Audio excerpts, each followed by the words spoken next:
नवरात्रि पर meet ban को लेकर राजनीति तेज हो गई है। आम आदमी पार्टी के विधायक अनिल झा ने क्या कुछ कहा है, इस बैन को लेकर बीजेपी पर सीधा हमला बोला है। और आपको बता दें, उन्होंने मांग की है कि सरकार, उनकी सीएम खुद हैं, फिर मीट बैन को लेकर इतनी सियासत क्यों। मगर वो कह रहे हैं ये नाटक कर रहे हैं, इनकी सुनता कौन है। वहीं पीएम मोदी के संबोधन को लेकर भी बड़ा हमला बोला है। और आइए आपको सुनाते हैं क्या कुछ अनिल झा ने कहा, क्या कुछ दुर्गेश पाठक ने कहा मीट बैन को लेकर। आइए सुनाते हैं। नवरात्रि से पहले दिल्ली के अंदर जो है सियासत देखने को मिल रही है। दरअसल बीजेपी के विधायक ये मांग कर रहे हैं कि नवरात्रि में मीट को बैन कर देना चाहिए। इसको लेकर सीएम और जो है होम मिनिस्टर, उसको लेकर पत्र भी लिखा है। हमारे साथ बातचीत करने के लिए आम आदमी पार्टी के विधायक हैं अनिल झा जी। सर, पत्र लिख दिया है कई बीजेपी के विधायकों ने और कह रहे हैं कि मीट बैन हो जाना चाहिए, हिंदुओं की आस्था का मामला है।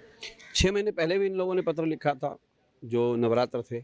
उसमें क्या हुआ, मुख्यमंत्री ने इन्हें गंभीरता से लिया क्या? इनको खुद मुख्यमंत्री इनको गंभीरता से नहीं लेते और मुख्यमंत्री को केंद्र के लोग गंभीरता से नहीं लेते हैं। अगर ये हिंदुओं का आस्था का विषय है, अगर ये कह रहे हैं, तो मिथिला के अंदर नवमी वाले दिन बलि प्रदान होता है। वो क्या हिंदुओं की आस्था नहीं है? बंगाल के अंदर नवमी वाले दिन बलि प्रदान की प्रथा है, वो हिंदुओं की आस्था नहीं है। असम के अंदर है, उड़ीसा के अंदर है, राजस्थान के आदिवासी क्षेत्रों में माँ काली को उपासना करते हुए बलि प्रदान की व्यवस्था है, वो भी तो हिंदुओं की व्यवस्था है। सवाल मैंने पहले भी कहा था कि सिर्फ मीट ही क्यों बंद होना चाहिए, शराब क्यों नहीं बंद होना चाहिए? तो मैं तो कह रहा हूँ अंडा, मीट, मछली, बियर, विस्की, दारू, पान, बीड़ी, सिगरेट, कोल्ड ड्रिंक, मिठाई, छोले भटूरे, भल्ले, पापड़ी, सब पे बैन लगा दो। और जितने गुटखा वाले हैं, गुटके वालों पे भी बैन लगाओ। गुटखा वाले तो इनके सबके सब डोनर हैं, सारे के सारे ये डोनर हैं गुटखा वाले, तो उन पर बैन क्यों नहीं लगना चाहिए, जिस पर गुटके से सबसे ज़्यादा नुकसान होता है। सर, आखिरी सवाल है, नवरात्रि को लेकर बीजेपी के जो विधायक है वो मांग कर रहे हैं कि मीट बैन होनी चाहिए। आपको लगता है सीएम को चिट्ठी लिख रहे हैं और गृह मंत्री को चिट्ठी? इस्तीफा दे क्यों नहीं दे रहे हैं ये दोनों नालायक विधायक हैं।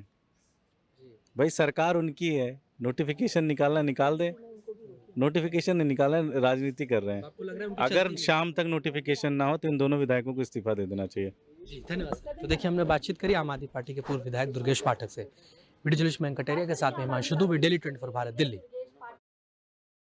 और इसी ज्यादा मुद्दे पर बात करने के लिए हमारे साथ जुड़ रहे हैं अनिल अग्रवाल जी। और अनिल जी, आपका बहुत बहुत स्वागत है डेली 24 भारत पर। नमस्कार भाई साहब। अनिल जी, मीट, नवरात्रों में मीट की दुकानों के लेके जो राजनीति है गर्मा गई है। आम आदमी पार्टी इल्जाम लगा रही है, जब सरकार ही उनकी है तो इतना ड्रामा करने की क्या जरूरत है, क्या कहेंगे? नहीं, देखिए, आम आदमी पार्टी चूंकि हर विषय पे खुद ड्रामा करती है जी, इसलिए उन्हें 24 घंटे ड्रामा समझ में आता है। ड्रामा वो खुद करते हैं। ये हिंदुस्तान के जो बहुसंख्यक लोग हैं उनकी आस्था का प्रश्न है जी। आस्था में ड्रामा नहीं होता। अगर 10 दिन मीट की दुकानें बंद रहेंगी तो इससे क्या फर्क पड़ रहा है, आप बताइए मुझे। जी। हम लोग भी बहुत सारे मामलों में, जो हमारे अल्पसंख्यक भाई हैं, उनकी खुशी के लिए बहुत सारे हम लोग काम करते हैं जी। तो वो भी हमारी खुशी में शामिल हो और ये करें जी। दुकान बंद होने से कोई फर्क नहीं पड़ता है। मीट की दुकान बंद होने से जी। एक अच्छा माहौल बनेगा। और अब तो मैं जानता हूँ बहुत सारे मुसलमान मेरे भाई हैं जो कि मीट नहीं खाते हैं। तो ऐसा नहीं है, अब तो यूरोप में लोग मीट खाना छोड़ रहे हैं। ये स्वास्थ्य के लिए भी कोई बहुत अच्छा नहीं है जी। तो अगर ये मीट की दुकान बंद हो रही है तो इसका दुगना फायदा होने जा रहा है जी। लेकिन अनिल जी, आम आदमी पार्टी इल्जाम लगा रही है कि क्या 5 स्टार होटल के अंदर भी मीट बंद कर दिए जाएंगे, या बड़े बड़े रेस्टोरेंट है उनमें भी मीट बंद करना चाहिए फिर? देखिए, ऐसा है, ये लोग हर काम में कुछ ना कुछ गलती ढूंढते हैं जी, है ना। हर काम में कोई ना कोई नुक्स निकालते हैं। सरकार इस विषय पे लोगों से चिंतन करेगी, मनन करेगी और जो सही निर्णय होगा वो निर्णय होगा जी।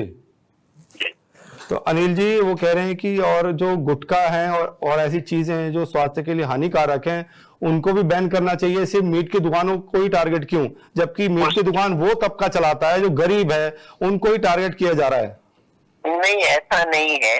देखिए, गुटखे पे भी सरकार ने धीरे धीरे अपनी नीति में इस प्रकार का बदलाव लाया है कि लोग स्वतः छोड़े। अब जैसे गुटखे पे 40% का जीएसटी लगाया जी, तो लोग धीरे धीरे छोड़ेंगे।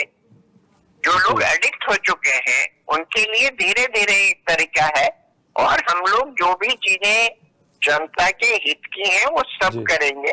आप देखिए, आज ही माननीय प्रधानमंत्री जी का जी। भी संबोधन था, मैं कुछ समय पहले सुन जी। रहा था। कल से इस देश के लिए एक आर्थिक रूप से इतना बड़ा उपहार माननीय प्रधानमंत्री जी ने दिया है जी कि बहुत सारी चीजों पे जीएसटी 0 हो गई है या 5% हो गई है, जी जबकि पुराने जमाने में टैक्सेस का एक बहुत बड़ा मकरजाल हुआ करता था। जी तो सरकार धीरे धीरे सब चीजें कर रही है। मेक इन इंडिया के माध्यम से सरकार देश को मजबूत कर रही है जी और हर तरफ काम हो रहा है, हर तरफ सुधार हो रहा है। कोई जी। जादू नहीं है छड़ी सरकार के पास की डंडा चलाया हो गया, जी। लेकिन हम लोगों के एजेंडे में है और माननीय प्रधानमंत्री जी का बड़ा स्पष्ट है, सबका साथ सबका विकास।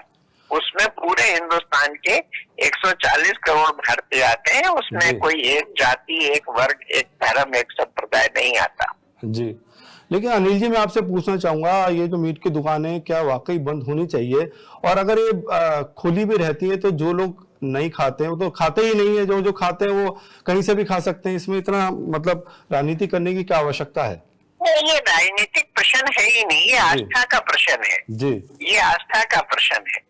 देखिए, उनके यहाँ भी कुछ जानवरों का मीट नहीं खाते ना, तो कोशिश की जाती है कि वहाँ उस तरफ ये सब चीजें ना हो। तो हिंदुओं के लिए ये एक बड़ा पर्व है नवरात्रि का। जी। तो इसमें 10 दिन, भाई ऐसा तो है नहीं हम कह रहे हैं कि किसी को खाना नहीं खाइए, आप जी। खाना खाइए, आप अच्छे से खाना खा लीजिए, बाकी जी। चीजें खाना खा लीजिए। जी अनिल जी, गरीब आदमी ऐसे भी रोज मीट नहीं खा पाता भाई साहब, उसकी कॉस्ट इतनी हो जाती है। जी। तो वो कहाँ, जो गरीब के नाम पे सब ये कह रहे हैं, ऐसा नहीं है। गरीब जी। के लिए अगर इस देश में किसी ने सोचा है तो माननीय प्रधानमंत्री श्री नरेंद्र मोदी जी ने 25 करोड़ लोगों को गरीबी रेखा से बाहर किया है, करोड़ों लोगों को मकान दिए हैं, मुफ्त शौचालय दिए हैं, गैस कनेक्शन दिए जी। हैं, आयुष्मान कार्ड स्वास्थ्य के लिए दिया है। जी तो ये गरीब की सेवा है कि केवल हम लोग लिप सर्विस करें, वो गरीब की सेवा। जी अनिल जी, बहुत बहुत धन्यवाद हमसे जुड़ने के लिए, इन तमाम जानकारी साझा करने के लिए। तो आपको बता दें, दिल्ली में इस वक्त नवरात्रि का तो कल से शुरू है और इसको लेके दिल्ली में राजनीति गर्मा गई है। जो तमाम आपको बता दें मीट की दुकानें उन्हें बंद करने की मांग बीजेपी कर रही है, लेकिन उसके बाद आम आदमी पार्टी ने हमला बोला है कि ये जो सरकार है खुद बीजेपी की है, उसको लेके इतनी राजनीति क्यों हो रही है।